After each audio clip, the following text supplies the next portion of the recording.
What's up, guys? This is Max. I'm bringing you some Tomb Raider multiplayer gameplay today. So I figured I'd take this gameplay and just kind of throw a commentary track on it where I talk about the multiplayer in the game. Because I'm sure a lot of you looked at reviews prior to the release like I did, because I was fairly excited about this game. I'm a big Tomb Raider fan, especially the good ones. There's been a lot of bad ones, so this one looked super promising. And so I was super excited. So pre-release, I looked at a lot of reviews over the last couple weeks, and a lot of people were kind of saying the multiplayer doesn't really fit. It's kind of like, why is there multiplayer in a Tomb Raider game? So hearing all these reviews and all their opinions on multiplayer, I was really kind of excited to sit down and finally try it myself.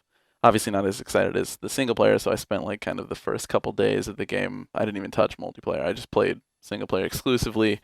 I got all the collectibles. I played through it a handful of times. I really, really enjoyed single player. All the reviews were kind of already saying that, so I wasn't really scared.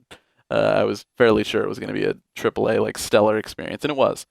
So, a couple days after I played through the single player, I booted up multiplayer just because I really enjoy multiplayer shooters, and this one did look pretty generic. I wasn't really expecting anything super amazing, but I gotta say I've been having a lot of fun with it. I've only played a handful of matches at this point, and a lot of the reviews, a lot of the stuff they were saying is pretty accurate. It is kind of generic. There's not a whole lot of original stuff going on. It's very Uncharted. It's very like most multiplayer games nowadays. It kind of borrows a lot from the big ones like Call of Duty, Halo, Battlefield, stuff like that. A lot of familiar stuff. We're seeing, loadout-based gameplay with perks. One of the things that's kind of interesting about Tomb Raider is the balancing is very faction specific, which I thought was kind of very surprising. I didn't think asset wise they had factions that were that personal that they could be separated in the way they did, which was surprising to me. So they have survivors versus Solari, and Solari is kind of the cultists on the island in the single player game. So they've separated them in a way where it's entirely team based, and every match it's survivors versus Solari. What's interesting, really, though, is the way they handle balance is attributed to the factions. So, like, right away, you're seeing that both factions have separate unlock trees. So, for example, the survivors start off with shotguns, and they get, like, grenades and stuff like that. Whereas the Solari, they start off with the bow, they get assault rifles. It's very kind of different and interesting right from the get-go. So a lot of people are kind of complaining that that's a little imbalanced, and I initially agreed, and I still do to an extent, but not in this not in the same way I did when I first played it. Because when I first played it, I was survivors, and it just seemed like the shotgun was like absolutely ridiculous. And I was playing a lot of close range maps. I was just absolutely dominating with the shotgun because the early games Solaris, they don't really have a close range option other than the melee system, which is a little bit wonky. It's kind of hard to like lock on. It does a lot of damage, but you kind of get into these weird bouts where you're kind of both missing, and then you both kind of end up going back to shooting each other. But yeah. So I had kind of assumed it was going to be a very Gears of War shotgun duel eccentric game. But then immediately after I had played a couple of close range maps, I started to play more of the bigger maps where the Solari really seemed to dominate. So it was kind of interesting. It seems very map and faction influenced.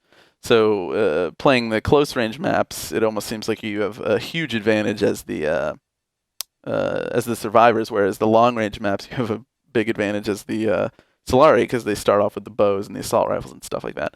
Now, looking through the upgrade tree, this probably won't be this way for very long because it looks like both factions kind of end up unlocking all the same weapons, or at least similar options as they level up further. But this could be one of those games where you're not going to want to come back to it if you didn't max level, because people that will be at max level will probably utterly dominate.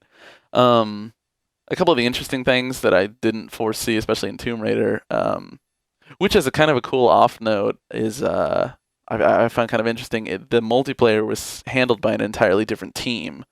Like Crystal Dynamics did the single player, as we all know, but apparently Ubisoft or Eidos Montreal did the multiplayer. The guys who did Deus Ex, and I've kind of heard about that happening before, kind of like with Ghost Recon, Advanced Warfighter.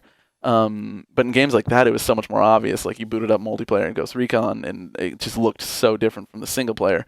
Whereas in this game, it looks so cohesive. The product is just so solid, and even the multiplayer looks so much like the single player, and it handles so much like the single player. So I was genuinely surprised when I had heard it was a different team. I didn't play the new Deus Ex, but I heard kind of mixed things. I thought the art was cool, but and I was kind of interested. But yeah, I just thought that was kind of a neat little fact.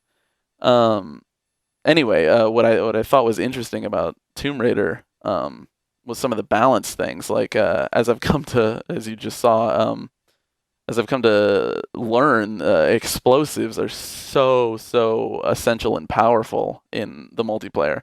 You get an explosive slot, and really all the options you can pick from seem to be really good. Like the survivors start off with a grenade launching a grenade launcher, and then the Solari start off with like a incendiary grenade in the same slot, so they can create kind of like a area denial tactic. It's really good for this mode you're watching. I think it's Cry for Help.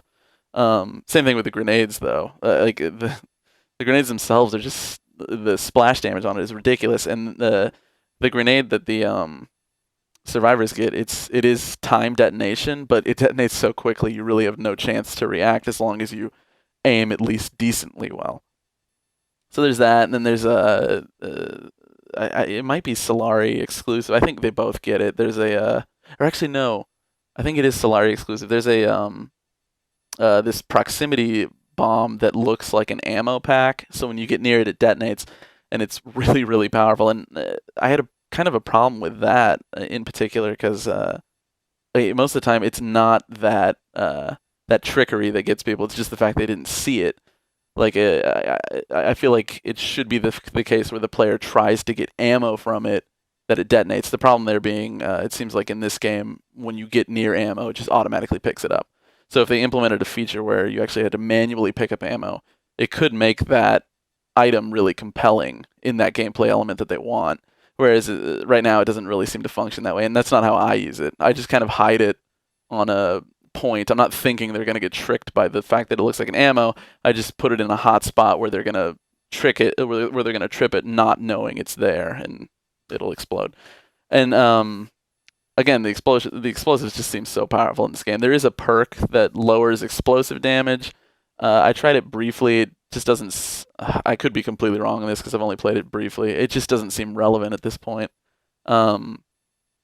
Especially since the slot that it's in, they have a different damage mitigator for every type of damage. So you'd probably rather take bullet damage or shotgun damage, or maybe even arrow damage. But all in all, so far it's been really interesting. The one thing, I've only played a couple matches, but I'm starting to notice there's some kind of like kill streak thing going on in the bottom left right now, and it pops up so quickly in the game. I don't even read it. I'm thinking they're challenges flying by, but it looks like it's some kind of buff system inherent to doing kill streaks in this game, which is kind of cool. It's just like, I don't know if it's because we're in an era that doesn't have manuals anymore, or if they just didn't explain it well in the game. I just didn't even know it existed, like at all, and I still don't know what any of them do. This was kind of cool. Like this match, earlier in the match, I had shot someone's explosive to get a kill. I was kind of learning that mechanic, and it's really kind of interesting that you can shoot enemy mines and stuff and use them against them. I mean, I know that shows up in a lot of games, but it just seemed so much more prevalent in this game, probably because the explosives are so good. Seeing there's those kill streak things, that's interesting. It looks like it gave me bonus fire damage or something. Anyway, I've just been kind of blabbering on about this game. This match is coming to an end. That was a flawless round with a decent round beforehand with kind of an epic comeback, I thought, because they had 2 bases on us, and we ended up winning just by the kills or whatever. But I'll probably continue this discussion in another video because I really, really, I'm enjoying this game. In multiplayer, it is derivative and it's kind of forgettable, but I mean, if you like multiplayer games, like you'll love it. Like it's fun, you know what I mean? It's one of those where you'll jump in and not a lot of people know what they're doing, so it's really easy to get kills and kind of get all those cool little challenge pop-ups and stuff like that. Anyway, I'll probably continue multiplayer discussion in another video. I'd probably also going to make a single player discussion video because if you haven't played the single player yet, it is so good, and really want to get some more content out there. Anyway, thanks for watching the video, guys. Rate, comment, like, subscribe. I'll catch you guys later.